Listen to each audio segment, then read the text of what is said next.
The Belonger, a novel. Written by Kathleen Mehuron and narrated by Kathleen Hewitt. Chapter 31. Matthias had been right to call them back inside when he did.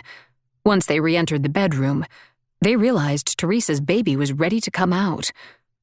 Holly watched Anthony coach Teresa through the last stages of labor, as if he had been born to the task. When Teresa's lips grew chapped from deep breathing, he rubbed them with balm. When she complained of thirst, he fed her ice chips. "My dearest hope is that I can convince Teresa I know what I'm doing," he whispered to Holly at one point. "She doesn't need to have uncertainty loaded up on top of her suffering." As she cried out in pain, he told her with great authority, "It's normal, my dear. I'm sure it's bloody excruciating, but it's totally normal. We are so fortunate you are progressing the way you are." I hope he really does know what he's talking about, Holly thought. Only minutes later, she asked Teresa, "Do you think it will help to change positions?" She did, and within seconds, Anthony hollered out, "Is that a push? Are you ready to push?" He sounded thrilled to his core. "Yes," Teresa said definitively. Holly helped Teresa bear down and relax on the pillow after the first push. Suddenly, Teresa started thrashing her arms and legs and scanning the room blankly. Holly had no idea what she was searching for. "I have to," Teresa wailed. "I can't help it." Her body heaved up, and she made a grunting noise that sounded something like, Hun. When she lowered back down to the bed, she seemed mortified that she hadn't been able to control the thrusting. "I feel like an animal," she screamed. She pulled her legs up, and Holly crouched down, calmly searching for signs of the baby's head emerging. "We are animals," Anthony told Teresa gently. In a whisper only Holly heard, he added, "A wonderful thing to remember, despite the fact that we often feel superior to the rest of them." He suddenly jumped to his feet, startling Holly. "Holly, what do you have at the ready?" For a second, she was uncertain about the question, but she realized he was talking about what they were going to do with the baby. She nervously glanced around the room, taking inventory. Oh, I've got a clean sheet to wrap the baby in and a cotton towel as well, a water basin, kitchen twine, and scissors. Clean beach towels if we need them, and a box of large garbage bags. I sent Matthias on a scavenger hunt to find clean bedding. We can strip everything down and put on fresh linens once the baby is born." "Excellent. Because here it comes." He reached down in preparation to cup and support the baby's head as Teresa pushed it out. "Teresa, breathe. Pant, pant, pant. Ha, ha, ha, ha. That's right." The panting seemed to slow down Teresa's urge to push for the few seconds needed for Anthony to run his fingers around the infant's neck. Because she'd worked in a school, Holly had a little emergency training. She was certain he was feeling around to make sure the umbilical cord wasn't wrapped around the child's throat. He let out a sigh of relief. "All clear, love. Push." With a great swoosh, the child's shoulders were out, and then its entire body followed. Anthony roared with joy. "You have a son, Miss Teresa. A boy." He quickly fell silent and gingerly put the infant down on the foot of the bed. It was completely limp, and the bluish color of his skin made Holly's pulse race. She used her pinky finger to feel inside its mouth. It was warm, and there didn't appear to be any obstruction. She swiveled to Anthony. "Can you come look at him? My close-up vision isn't great anymore. Check and see if his nostrils are clear." Anthony bent over next to her. Teresa let out an anguished cry. Holly wiped the baby's face with her towel and put one hand on the base of his skull to make his head pull back. Teresa and Anthony both gasped when she made a seal with her lips around the child's nose and mouth. She puffed for 3 seconds, and his tiny chest rose. Holly pulled away to inhale deeply, and then performed the mouth-to-mouth again. By the 4th breath, she was near tears, and Teresa was hysterical.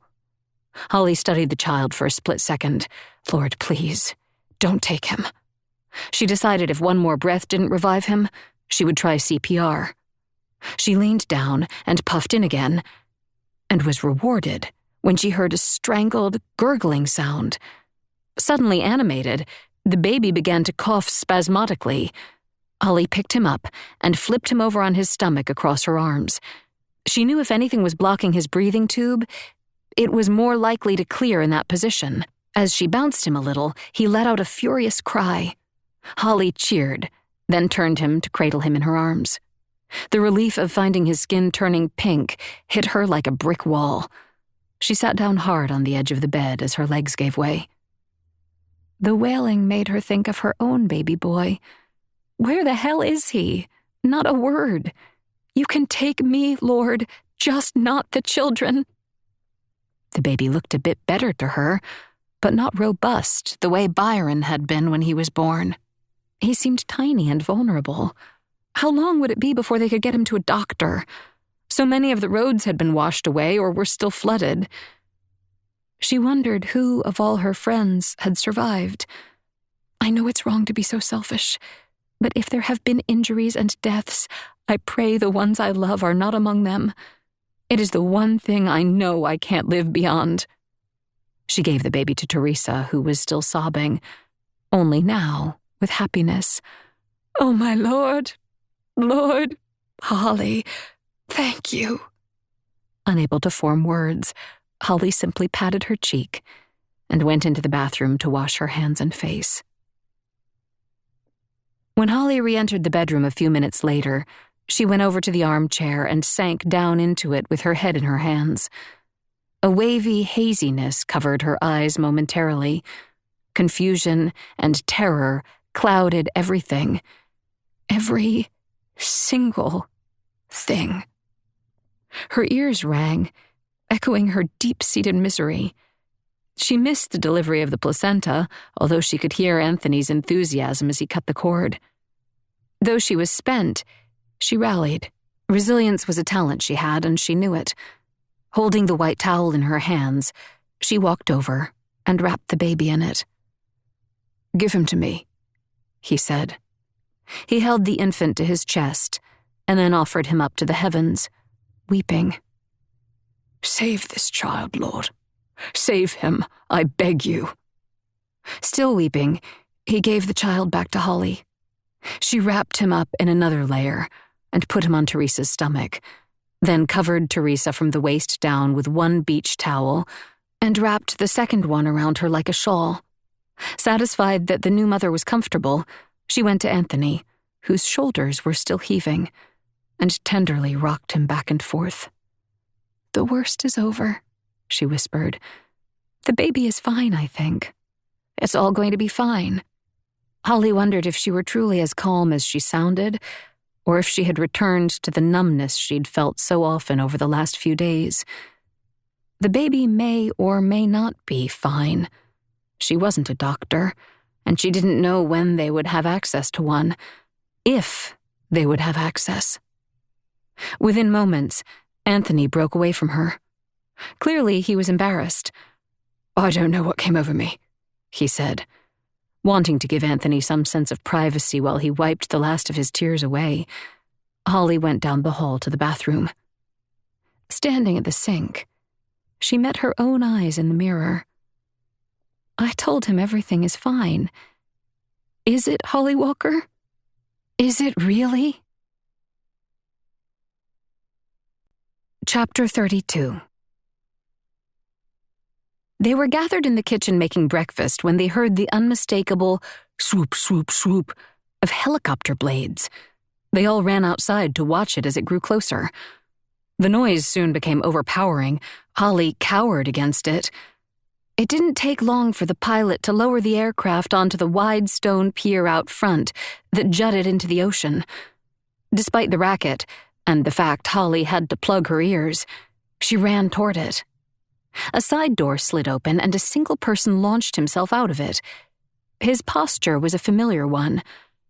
She froze in place and, with a sinking feeling in her stomach, blinked hard to make sure she was really seeing Montez. It never once crossed her mind that he was there to help her. No, he was here to deliver bad news. Her mind screamed the same question over and over again. Where is my son? Where is my son? Where is my son? Holly hurled herself toward Montez with a violent expression on her face. With the strength of a she-devil, wild with fear, she pounded on his chest with both of her fists. He captured both her hands in his own and held them tight. What? What? She screamed out. What's wrong? Shush, shush, shush. Holly, Byron is alive. He's alive. She quieted as the words sunk in and then slumped with relief. Thankfully, Montez held her up. If he hadn't, she was sure she'd have fainted dead away. Gasping for breath, she glared into his eyes and jutted out her chin, even though it trembled. Where is he, then? She asked pointedly. Montez continued to hold her hands with both of his. He's in hospital in Providenciales. He was up on Annie's roof, trying to patch it, and... She freed her hands, and they flew up to her face. And what? Montez took a sharp breath. Both of his arms are broken. He's going to need surgery, but he's all right. Rather, he will be all right after they fix him up. Relief once again cascaded over Holly, making her knees buckle. Montez gripped her, and her head dropped to his broad chest. For just a moment, she rested there, until she heard a man calling to her in the distance. Holly? Anthony approached with the deepest concern etched into his face. It was as if he'd aged 10 years in the last few minutes. She brightened at the sight of him and waved him over. Montez shouted, Byron's alive. He's badly hurt, but he's alive. Holly wondered if she imagined Anthony staggering backward a bit as he received the news. He hustled over and reached for her. She twisted away from Montez and fell into Anthony's embrace. When I saw it was Montez, I gathered what things I could find, he said in her ear. He held a strange duffel bag up for her to see. You've got to hand it to him. Somehow he commandeered one of the few helicopters in Turks and Caicos. Where's my suitcase? She asked. God only knows. He gently pinched her cheek. Darling, he said with some urgency, take this and put it in your pocket. He pressed an impressive roll of bills into her hand. What on earth? She tried to give it back. No, this is not the time to fight me, he said firmly. Not on this. I feel bad enough about sending you off. He pulled her in tightly, and, though he remained silent, she knew he was trying to communicate something important. It dawned on her how good Anthony was at nonverbal communication. She tried hard to interpret his meaning, but she was distracted by the sight of the front door of the mansion bursting open. Mateus had an arm around Teresa as they walked, and he had a bag in his other hand. You couldn't make out the baby, who was swaddled and tucked into Teresa's bosom. Holly thought Roseate House, grand old empress that she was, had maybe lost a part of her crown, the ornamental stone rain gutter, but she was still glorious as she framed the background.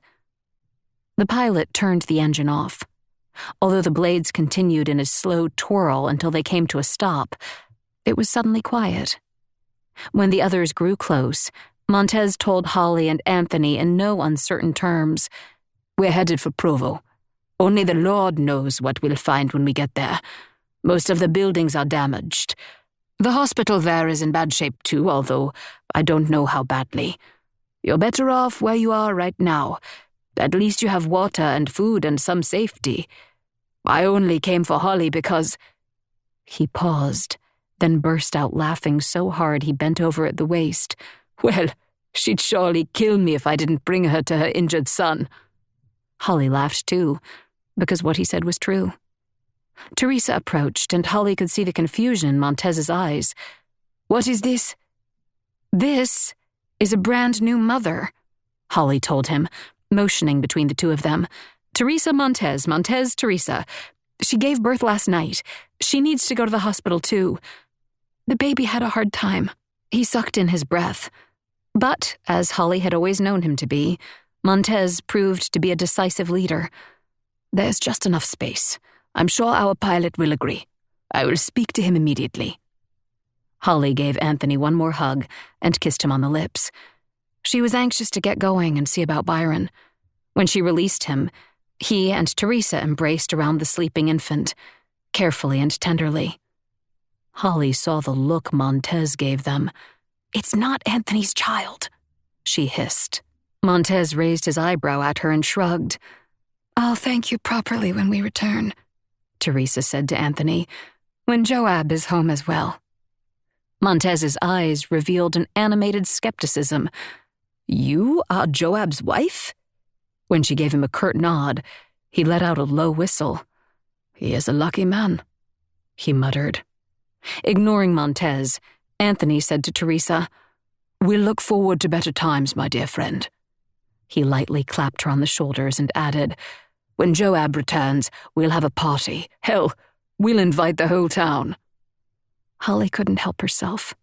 She threw her arms around Anthony and kissed him with her whole soul, and then, before he could say anything, blurted out, "I have to run," and took off for the helicopter. Montez was already strapped into his seat when Holly climbed inside. He attempted to stare her down. She just rolled her eyes and sat down. As the helicopter ascended, she peered out the window and watched the white sand beach grow smaller. Though she longed to see Byron, she had a bittersweet ache in her chest over leaving the island.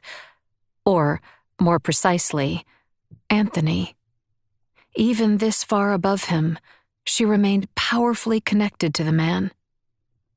Holly slipped her hands under her thighs and fidgeted. Montez gave her another look that she ignored. The flight would take less than an hour, but it already seemed like an eternity to her. She'd always believed men had a way of understating pain and suffering, so she didn't actually trust that what Montez had told her about Byron's injuries was entirely true. Next to her, Montez massaged the hinges of his jaw with the outstretched thumb and forefinger of his right hand and stared out the window. She thought he looked a bit crazed. She was perplexed by the phrase he muttered several times, "My family." She assumed he was thinking about his parents. What the hell is he talking about? Coralise and Sanford? What happened to them? No, not them. Their house was damaged somewhat, but they came through everything just fine. His eyes looked dead as he continued to stare out the glass panel. Holly knew him well. "Montez, you keep saying, 'my family.' You're scaring me." He still did not turn toward her. He simply whispered, "I'm sorry." She thought she saw his lips tremble, a rare occurrence for the ever-stoic Montez Curry. Her head pounded. She reached over and pinched his arm, which made him turn toward her. He scrutinized Holly. Like shadows, a myriad of emotions crossed his face. Confused, she furrowed her brow. Why doesn't he just come out with it? He opened his mouth to speak, and she leaned in closer. He sputtered, "It took this tragedy for me to realize you and Byron, you are my family." He reached for her hand and looked at her in such a loving way she felt painfully awkward. She was sure her cheeks were colored a deep red. He waited. Though she felt compelled to respond to his disclosure, she had no idea what the correct response would be. Finally, in a falsely calm voice, she said, "You're like family to me too, Montez. Of course you are. You're Byron's father." His expression turned to brooding, and he let out a sigh. "You misunderstand me, Holly. I don't blame you. I have been a loggerhead, stupid, in the past. Let me explain the best I can. I have figured out that you and Byron are my family. I didn't see it before. It took the mighty Hurricane Nestor to make it clear to me, to bring me to my knees. Samira. I'm ashamed to think I told you I was in love with her. Called her my girlfriend. The way she treated my parents during the storm." "Okay." Holly shook, physically trembled. She had waited many years for Montez to turn around his feelings for her. Many nights she had longed to hear him say these very words. But at this moment she found she was baffled. Her mind tried to make sense out of the situation. Is this because I slept with Anthony? Does Montez somehow know what happened? He went on talking about Samira. From the start, she complained there wasn't enough room for all of us at Roseate. He tilted his hand back and forth as he described her reactions. My mother and father got on her nerves. She wanted more attention from me. Mummy never said the right thing. Montez threw his hands up in the air. Poor Papi was in horrible pain. You saw him. The air pressure made his arthritis worse. But only she could have the most comfortable chair in the room. Holly was surprised by this. She'd been so busy taking care of everyone, she'd missed the nuances of what was going on. He went on with his story. The entire experience was made to be all about her. When the storm was finally over, I dropped her off at a friend's house, a male friend. I hope I never see her again.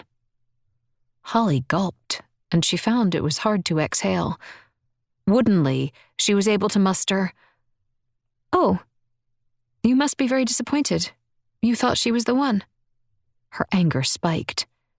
"It had to be my chef that you chose? I just have to point that out. You tell me you're smitten for the first time in your life, and it's with a woman in my employ?" His eyes bored into hers with a fierce purpose. His nostrils flared.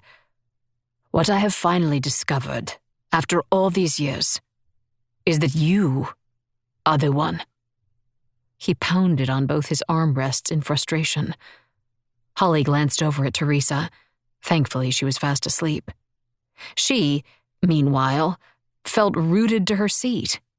This has been the most unreal few days of my life.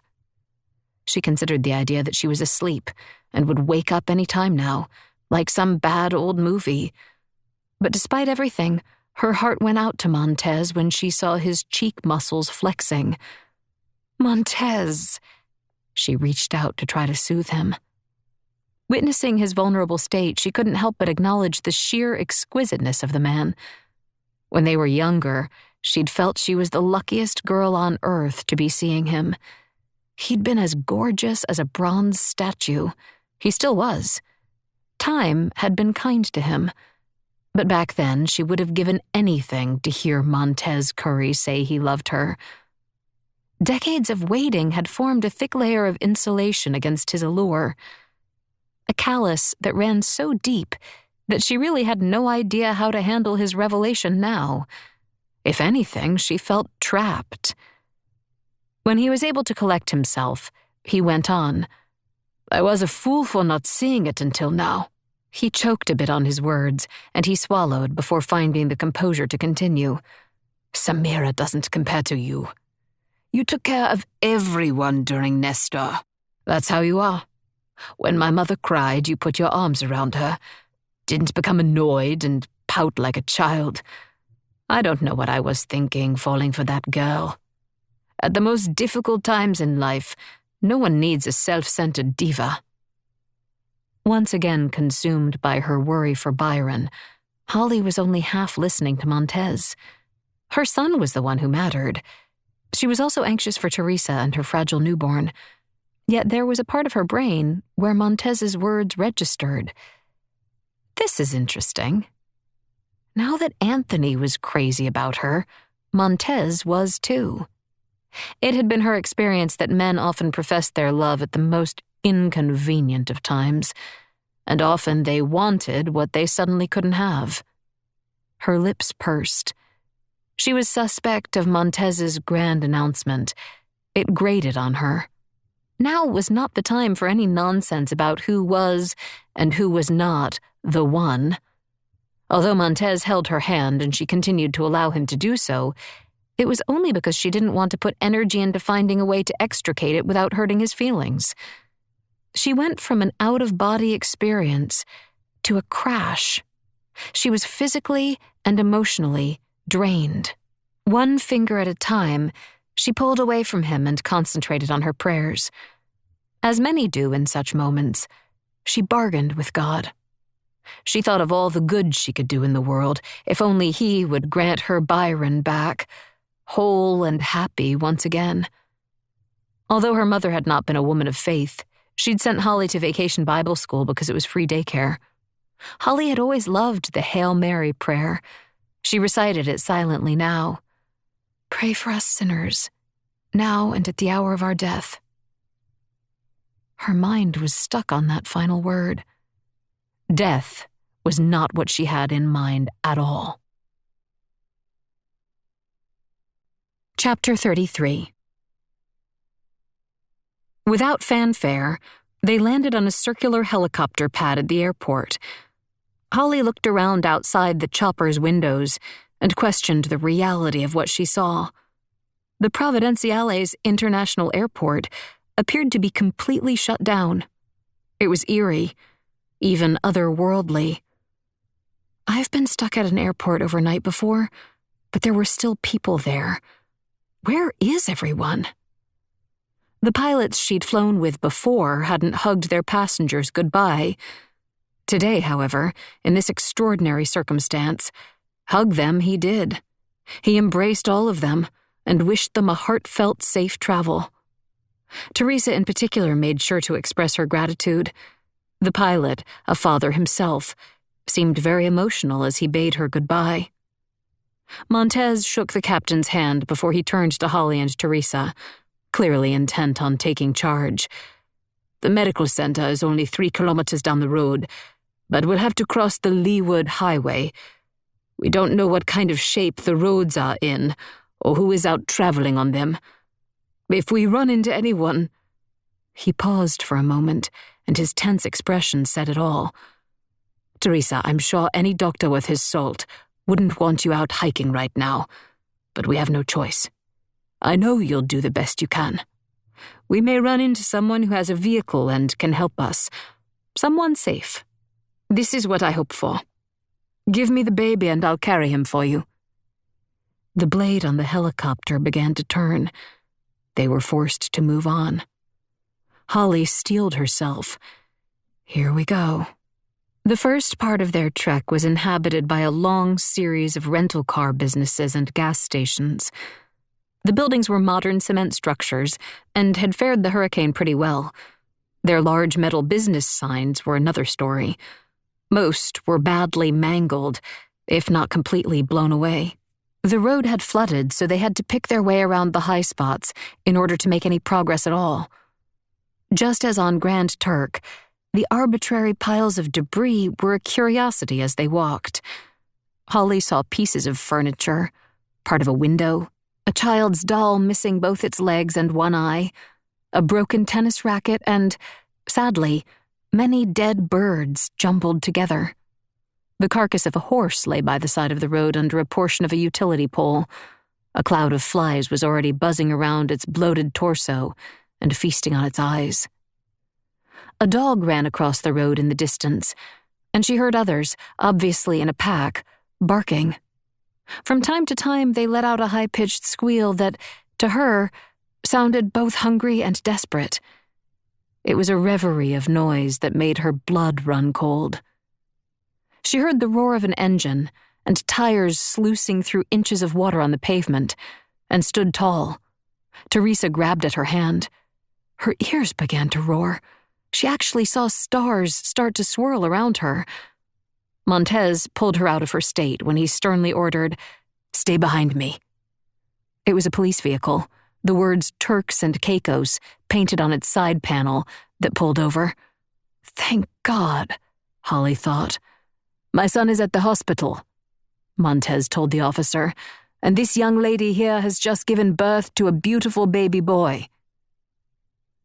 The next few minutes of driving were a blur to Holly. She didn't remember a thing until she stood in the doorway of her son's room. Byron was covered in white. He had on a white neck brace, his head was bandaged, both of his arms were casted, and his sheets were pulled up high on his chest. The only color in evidence was the purple around his two blackened eyes. He was asleep.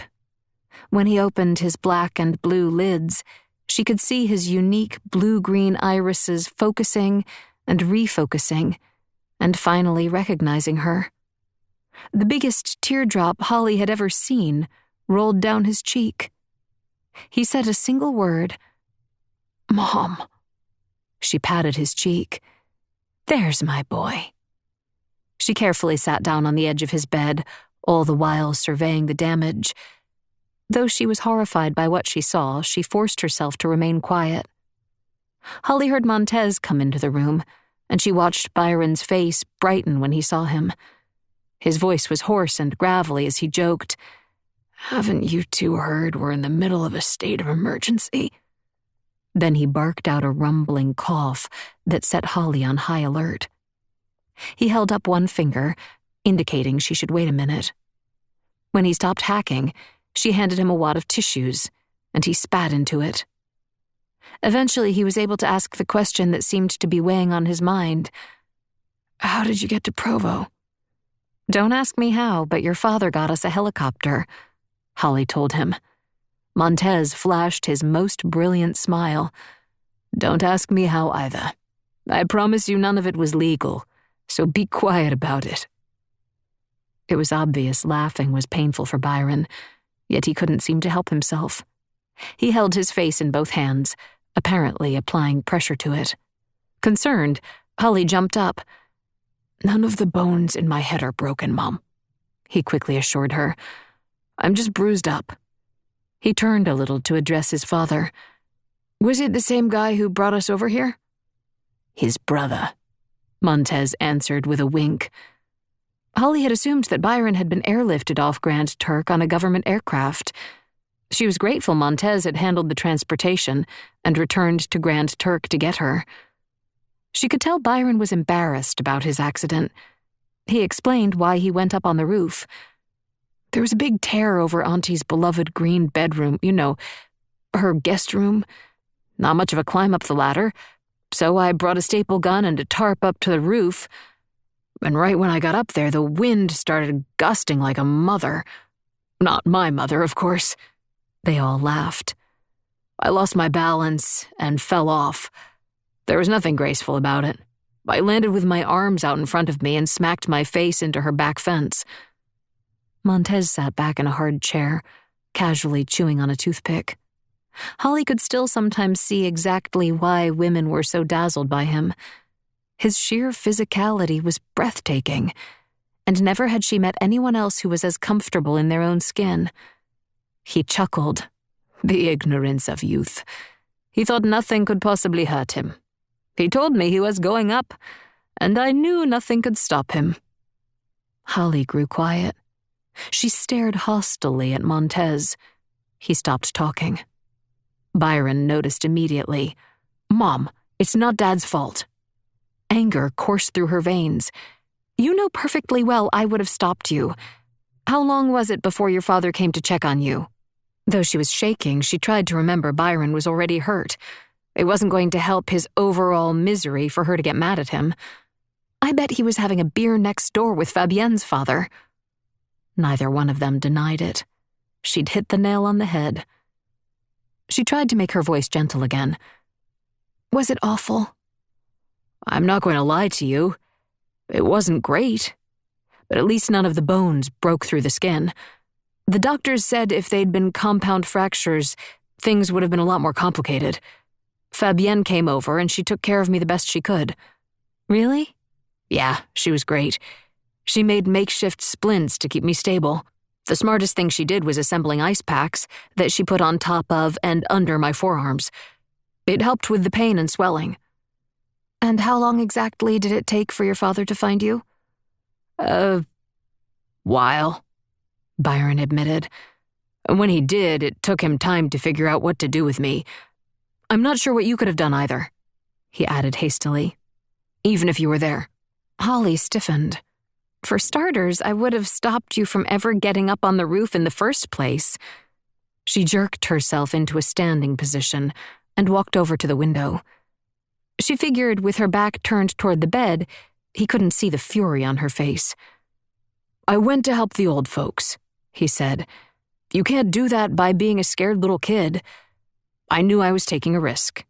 And it's me who's paying the price, not you."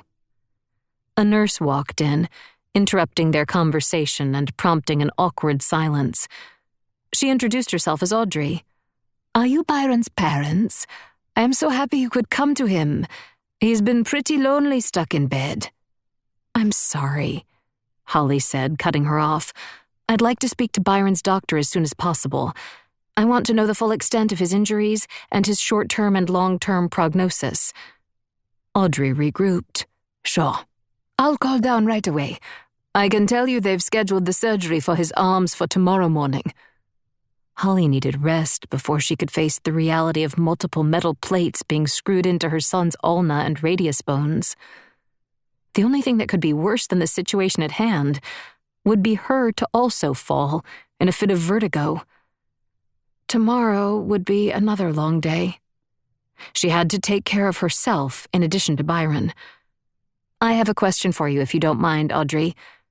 Now that we made it to Provo, it occurs to me we don't have a place to stay. Do you have any ideas?" "Normally," the nurse said, "but then there's nothing normal on island right now.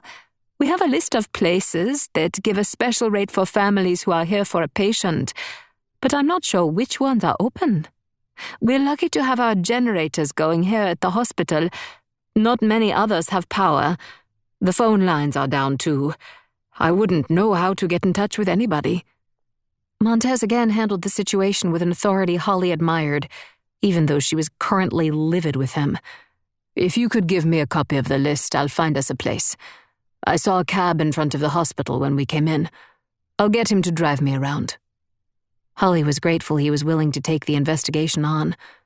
"Thank you," she said. "No matter what, I'm not going to leave Byron right now." "I never thought you would. Now that you're here, wild horses couldn't drag you off. Don't I know it?" He chuckled, just oozing charm. "Besides, even a grown man needs his mother when he's feeling terrible." Montez laughed again, seemingly oblivious to his culpability in all that had happened. Holly's eyes narrowed into slits of resentment. Montez took Holly's suitcase and his leather duffel bag with him when he followed Audrey out into the hallway. He looked back over his shoulder before he disappeared and gave Byron a 2-fingered salute and an encouraging smile. The room fell silent after his departure, and it didn't take long before Byron looked like he might fall asleep. As his eyelids drooped, he shook himself awake. "It's the pain medication," Holly said. "Go ahead and rest, honey. I'll look around for something to read." "No, please, Mom. That's what I did yesterday, and I don't think I slept all night. Hey, one of the other nurses brought me a deck of cards. Can you unwrap them? They're in that drawer." Holly retrieved them and then peeled off the plastic wrapper. She took the cards out and squared the deck across the sides and the ends on the tabletop. In a well-practiced move, she pulled with both hands in opposite directions and split the deck precisely in two. Then she tightly shuffled one corner of the piles with just her thumbs and started the process again. She repeated it 8 times before she said to Byron, "Name your poison." "Omaha Hold'em." She almost split her sides with her amusement at his choice. That's pretty daring for a kid who can barely keep his eyes open. It was such a relief to laugh. The past days had been a roller coaster ride of tension. Now, even with her son about to go into surgery, it felt like things were looking up. She dealt them 4 cards each, their whole cards, and then laid down 5 community cards in a row on his rolling meal table. Their goal was to make their best 5-card hand from 2 of their own cards and 3 from the common row. As Byron couldn't actually hold anything, Holly positioned the rolling table across his lap and laid his cards down on the bed where they were hidden from her, but he could see them. "I won't peek," she promised him. He stared down his hand, and the muscles of his face started working. "Dad flew back to Grand Turk to get you?" "Yes, he did." "Wow, you got to admire that kind of commitment. He must have all the pilots around here on some kind of retainer." She could tell Byron was proud of his father. Even she had to admit he had every right to be. Byron always knew how to soften her up. "We brought another woman with us on the trip over. Her name is Teresa. She had a baby the day after Nestor. Only yesterday, I guess it was. It seems like so long ago." Like an apparition that had been called from beyond, Teresa appeared in the doorway with the baby in her arms. She was wearing a hospital gown and robe and a huge ace bandage that wound around her injured leg. "There you are," Teresa said, a friendly grin on her face. "I was just talking about you," Holly exclaimed. She jumped up and went over to hug Teresa, as if they hadn't just seen each other, before leading her into the room and introducing her to Byron. Teresa's eyes skittered over Byron's many dressings, and her face became grave. He did what he could to assure her. "It looks much worse than it is. They're going to take the neck brace off soon. I don't know why I have this huge bandage on my head when I only got 5 stitches. He shrugged and immediately winced at the effort and pain it caused him. Teresa held up a hand. "You rest yourself, young man. You will give your poor mother a heart attack." I know, he said. "My mother tends to overreact." "Oh, really? I haven't had a chance to get used to the sight of him like this. That's an overreaction? He's brushing me off." She could tell Byron was extremely curious about Teresa and thought she was pretty. Doesn't he know that nothing he says is going to make him seem cool to her right now? Look at him, he's a mess. But he gave it his best try. A huge smile lit his bruised face. "So is your baby a boy or a girl?" "A boy," Teresa said proudly as she pulled the swaddling blanket away from his face and stroked his cheek. The infant pushed out his lips and made cooing sounds while Teresa glowed like a Madonna. "I am here to tell you that your mother saved this child's life. I was sure you would be proud of her. I wanted to tell you myself." She hugged the sleeping child tight and watched him quietly. Byron's face fell in a deliberately dramatic fashion. He stared at Holly with huge eyes, waiting for an explanation. "You don't lead with this information?" She raised both hands in the air and then dropped them into her lap with a smacking sound. "We haven't had a chance to talk about anything. So brace yourself. A lot has happened since you left me to bring your grandparents home." She seesawed her raised hands like an old-fashioned balance scale. "Yes, I saved a baby's life. Then again, I was also put in a position where I felt compelled to stab someone in the neck." Byron snorted. "You what? Who was it?" "I'm not going to tell you. Not yet. When we get back home, you'll be in no position to go off half-cocked. It's going to take weeks to catch you up on all that's happened. And I bet you've got some stories of your own to tell." "A few, but nothing like that." She didn't want to talk about her travails right now. Her son understood her well. He steered the conversation in a different direction. "What's your baby's name, Teresa?" "My husband is in the Dominican Republic. I have to wait to confirm my choice with him." She held the baby up so they could both see his little face. "But I think we will call him Holland. Holland Anthony Moore."